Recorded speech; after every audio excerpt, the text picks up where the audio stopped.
Hey folks, this is Adam Anderson, and we're going to be chatting today about your business and when you know you're going to need to get help with that. Oh, and yeah, we're also going to talk a little bit about you. So this is coming to you from Whole Life Entrepreneurship, and let's get right into it. All right. So, who am I and why should you listen? All right. I am ruggedly handsome, and I do quote my sources. That's my wife.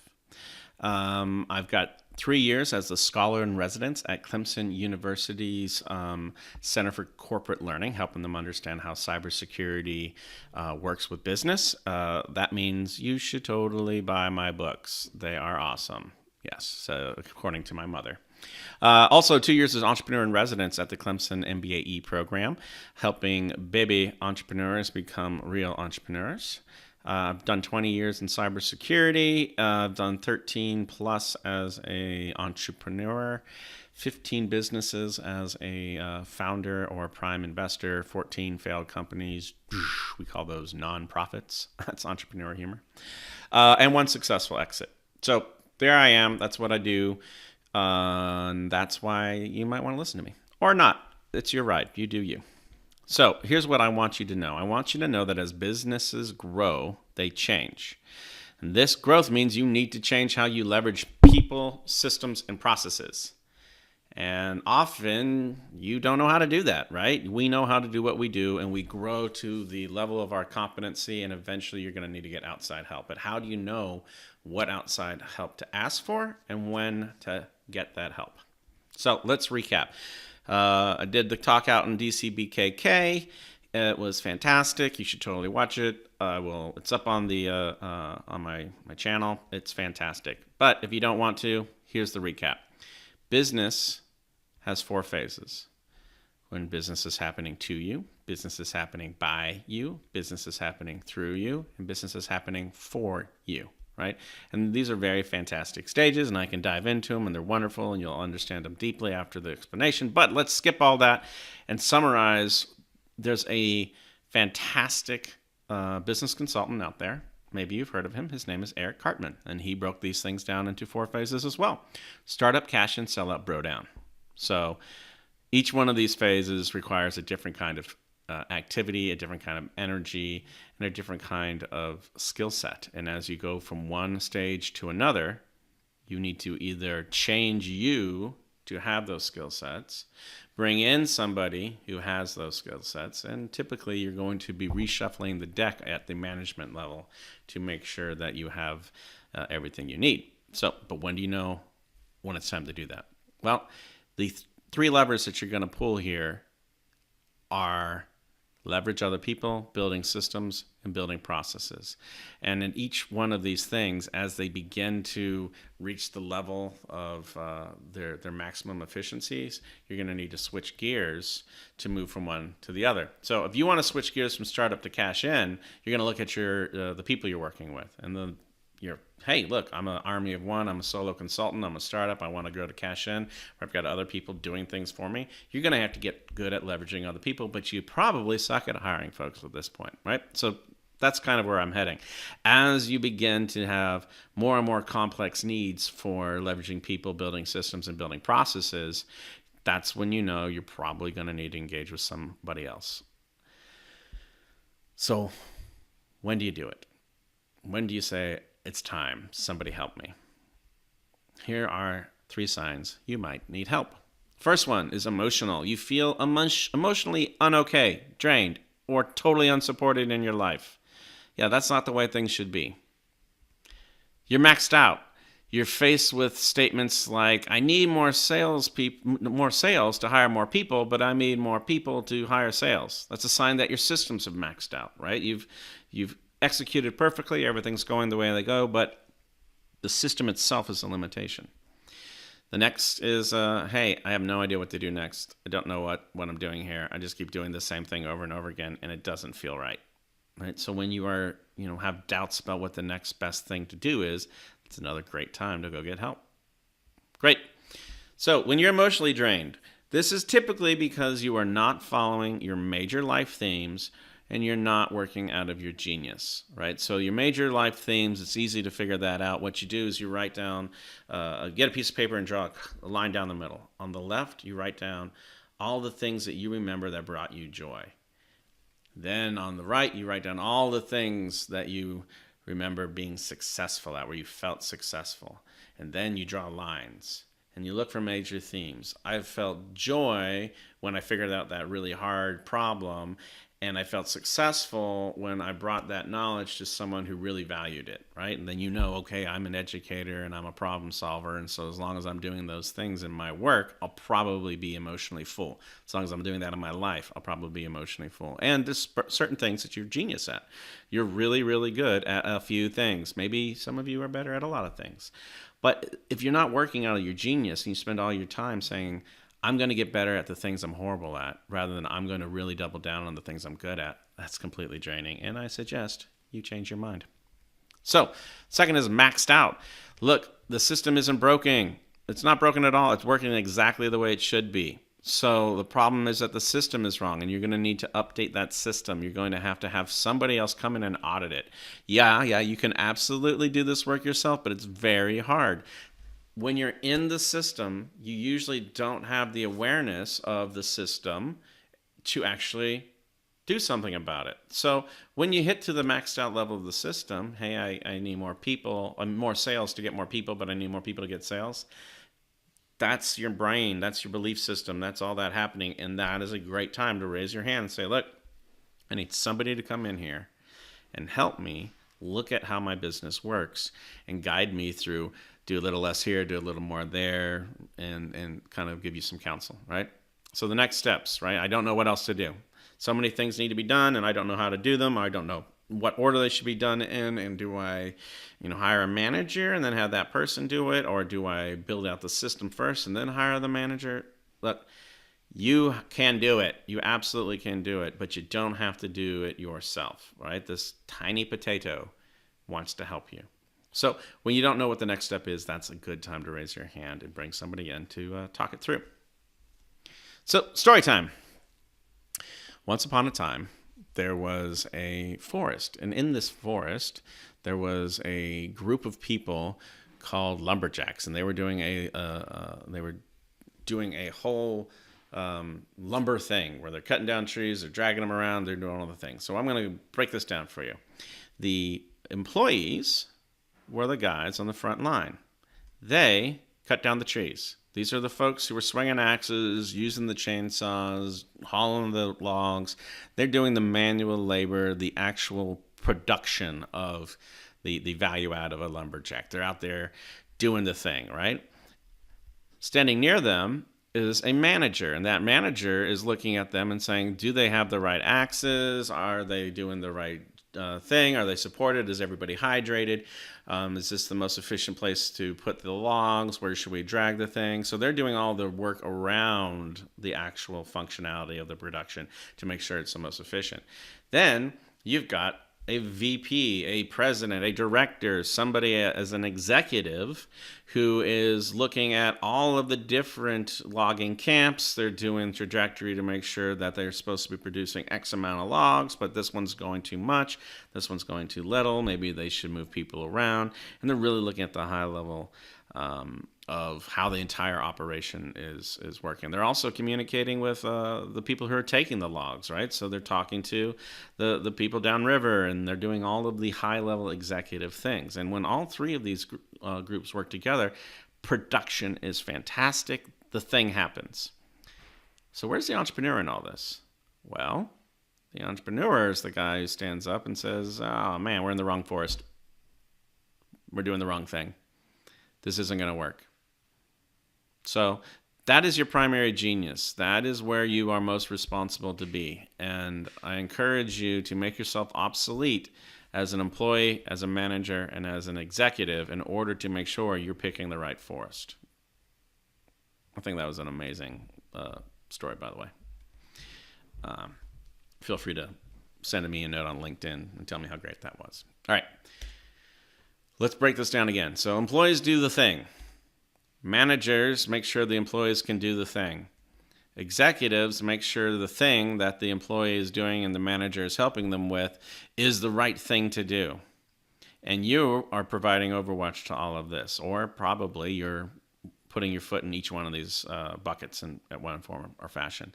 And eventually you get to the point where you don't have the right manager, you don't have the right executive, or your employees are a bit off, and you bring in a coach. And this person helps you navigate how all of this is supposed to work together. Like they help talk you through. Think of a coach in this point, and for this reason, as a second brain that has experience that is helping you process things.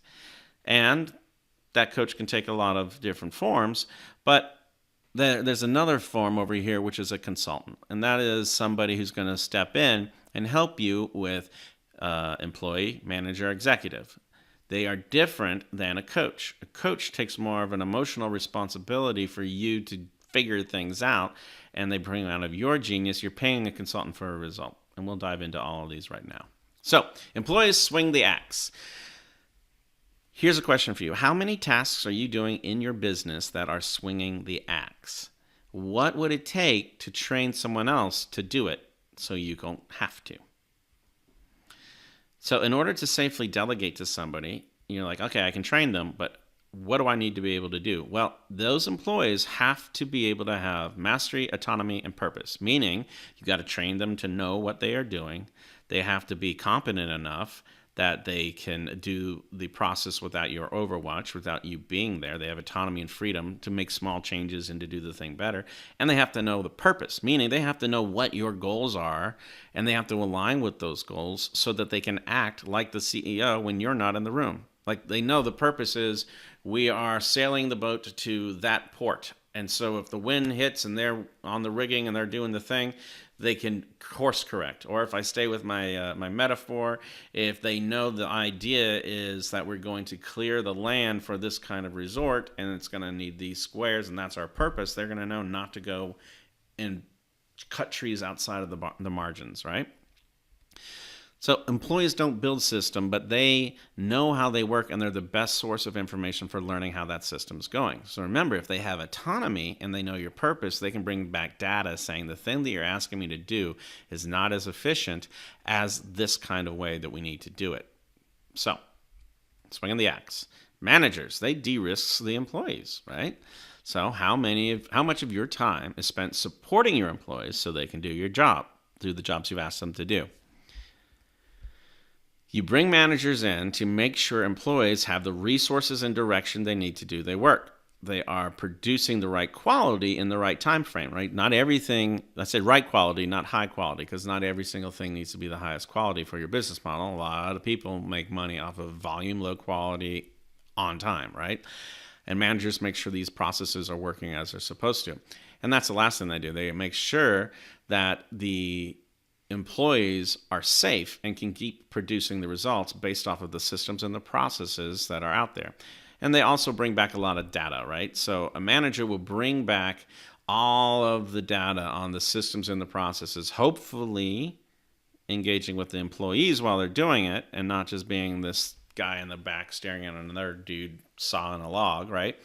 And they audit to make sure that the employees are functioning inside of the processes correctly, modify the processes when needed, and bring the data back to the executive to make sure that the system is working correctly. Speaking of executives, look at this guy. Man, he's happy.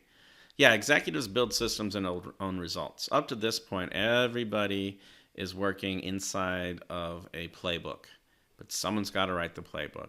And it cannot be you. If you are the entrepreneur and you want to scale your company, you cannot write every single play in the playbook. You cannot direct every single action, and you cannot mastermind the whole thing. You can do that, and then your company will scale to the level of your ability to do that, and then eventually you're going to get tempted to do more, and eventually you will have a horrible life because all you're doing is working on your company.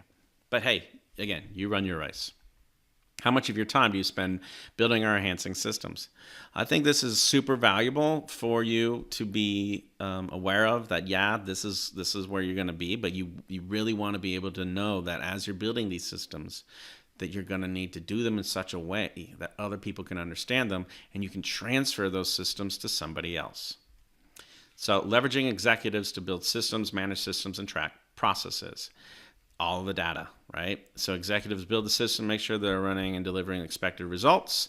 They own responsibility. So if something's wrong, they have the ability and the obligation to fix the thing and then bring you results, right?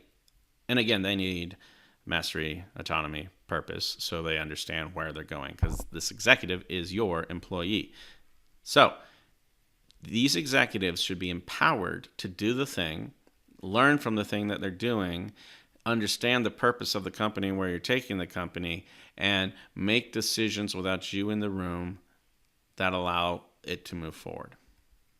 So, and again, they do their work through managers and data. Very rarely do they engage with the frontline employees. They do that when they need better data. But it's very, very disruptive for an employee to have a executive try to manage them at the same time the manager is. So there's a reason why we have these different tiers.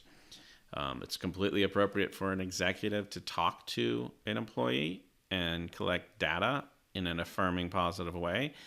It is not okay for that executive to try to be an HR manager to an employee. That should go through the manager or through HR. Anyway, so we've been talking about leverage. People are employees. Processes are managers. Systems are executives. And every entrepreneur is bad at people, processes, and systems. Leverage them in the right way. And if you notice, I'm saying that there's 4 different stages, which means that as you go from stage to stage, you're probably going to reshuffle the deck. You're going to need new employees, new managers, new executives. Maybe. Honestly, the employees could probably stay around. You're trying to skill up folks. So one of the reasons we put training in place is to mitigate the risk of growth hemorrhaging out human beings, right? We train them for the new thing. But if you don't have a culture that says we're a growth culture and a change culture, I had an HR director come up to me once and she said, "It's not my job to do X, Y, Z, so I'm not going to do it." And I was like, I value that self-awareness, but we're a small company right now and you're fired. Not really. I did not fire the person, but we did find other roles for her to fill. So understand that, right? As you are going through this process, your employees, your humans may not be comfortable with the process of growth, and they could be the number one thing that holds you back. And that's why you bring in consultants, fractional executives, contractors. This is your way of mitigating the risk of change and not having the right people involved. You bring in talent for the short term that will help you transition from one phase to another or do special projects that might be short term. So you leverage consultants when time is more important than money. Some of the examples of that, it could be too long to develop a skill set in an employee and you need the thing now. Could be that the skill set's not mission critical to your company's valuation, right? If you are a fantastic software development company and you have a whole bunch of clients and you need a new website and you're not getting leads from the website, it's just an information sign, you're not going to pull a highly compensated consultant off the front line or one of your employees off the front line to do this. No, contract that out. It's completely appropriate. And skill set's not a competitive advantage. So if this is not a competitive advantage, something that goes into valuation, then it's completely okay to find low cost or right cost services to do the thing. So that comes from having a really good awareness of your business and how each business process impacts that. And what you want from that is a business continuity plan. Talk to me at some other time and I will tell you more about business continuity plans. But here's the thing, is consultants often do not adopt the company culture, and they do require oversight because you are giving them a playbook to run, and because they don't own the culture and they don't have mastery, autonomy, and purpose, they're only going to do what you say they're going to do, and more importantly, they're only going to do how they perceive you said they were going to do based off of the statement of work or the contract between the two of you. So often, if consultants aren't ran correctly, it's a very, very negative experience for the owner. So make sure that before you engage with consultants, you have your act together and you really understand what you're trying to get out of them. So what does success look like? Now let's get to coaches. Coaches are fantastic. I'm in the middle of a coaching session right now, actually wrapping it up. It's executive coaching. It's helping me with how I think and how I process, because the number one thing that's going to be in common with all these guys is you. And we're going to jump into that later. But a coach is fantastic for that. So there's three different kinds of coaches. There's a business coach, somebody who understands the overall working of business and all that kind of stuff. There's a skill coach. I want to get better at XYZ. I want to get better at sales. I want to get better at marketing. I want to get better at lumberjacking, right? Because who doesn't? And personal and leadership coach. This is typically somebody who helps you turn your a mirror onto your own brain and kind of process how you think about things and how you approach things, and how does that impact the rest of your organization. So, business coach. You find a business coach when it's time to jump from one phase to another. Somebody who's been there, done that. Often you want to find a business coach who has just done the thing, right? I don't need a bro down business coach when I'm going from startup to cash in. His knowledge and his ability to help me is just not applicable. So if you're going from cash in to sell out, you want to add another digit, maybe go from like 7 figures to 8 figures, that's a completely different coach, right? So when it's time to jump from one phase to another, or you've hit a maxed out system. You're not really going from one phase to the other, but you've got a system that is a friction point. You're not getting enough sales, or you've got enough people to do the thing, or you've got a shortage somewhere. So when you've got a system that's maxed out, it's a great time to bring in a coach. Another way is you become aware that you're swinging the axe farther than picking the forest. When you notice that you're actually doing the work more than you should and you're making great money, it might be time to bring in a coach, because that's kind of shouting out that you don't have systems, that you're the only one who can do anything, and so far you do, right? You don't have the skill set and something, and you want to de-risk it. Yeah, I bring in coaches whenever I'm trying to start a new initiative. So how do you work with one? Have a clearly defined target of what success looks like. Typically, business coaches are not lifetime coaches. Typically, business coaches are there to do a thing, right? Help me build these phases. Help me do this stuff.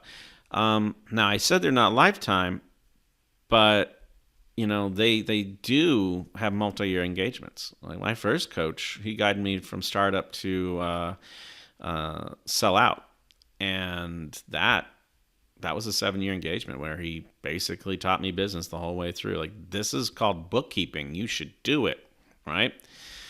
And I missed this other bullet point here. They work through you and your people, and all the results are up to you. So what they do is they share wisdom, but they have no responsibility and no power. They'll talk to your people, but it's up to your people to do the work.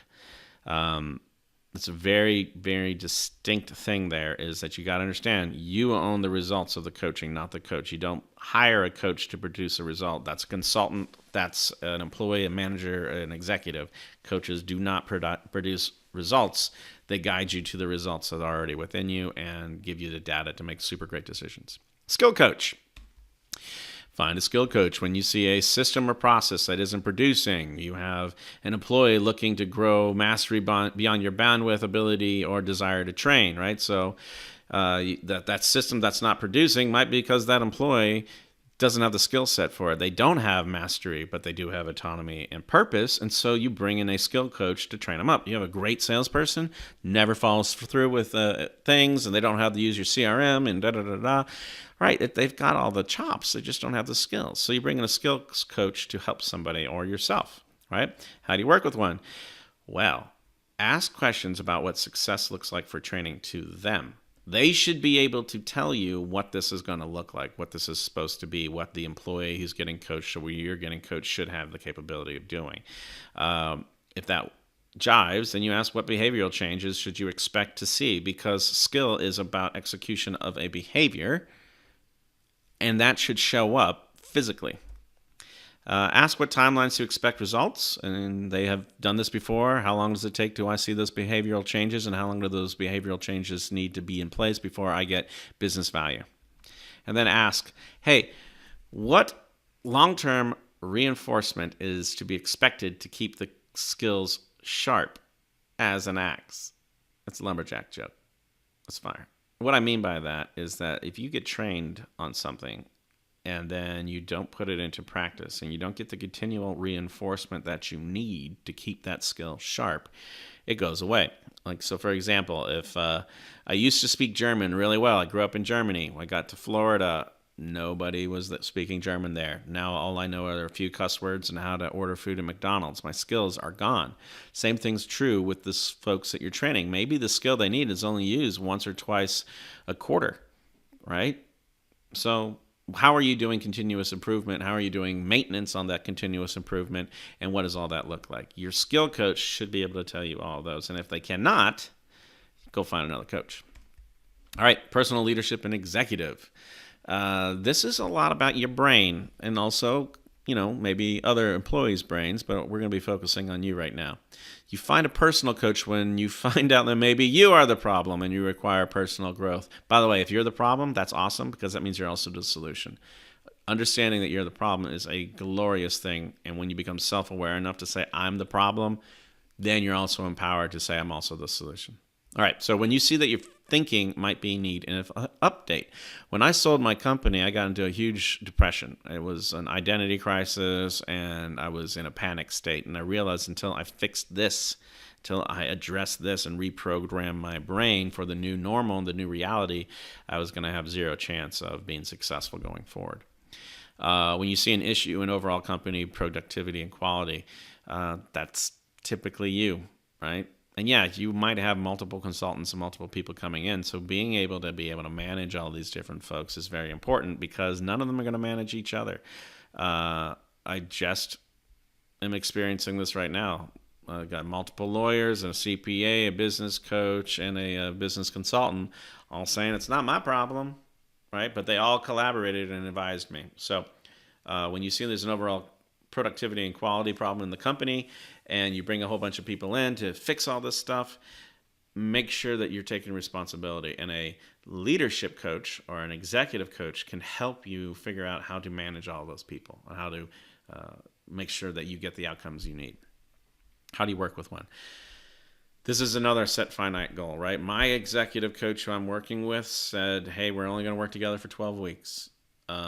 Here's the thing. If you need me for longer, I might do one more set of 12. But honestly, I'm teaching you the tools and you're going to go out and put them into practice. And if you stay with me too long, I'm going to become a crutch.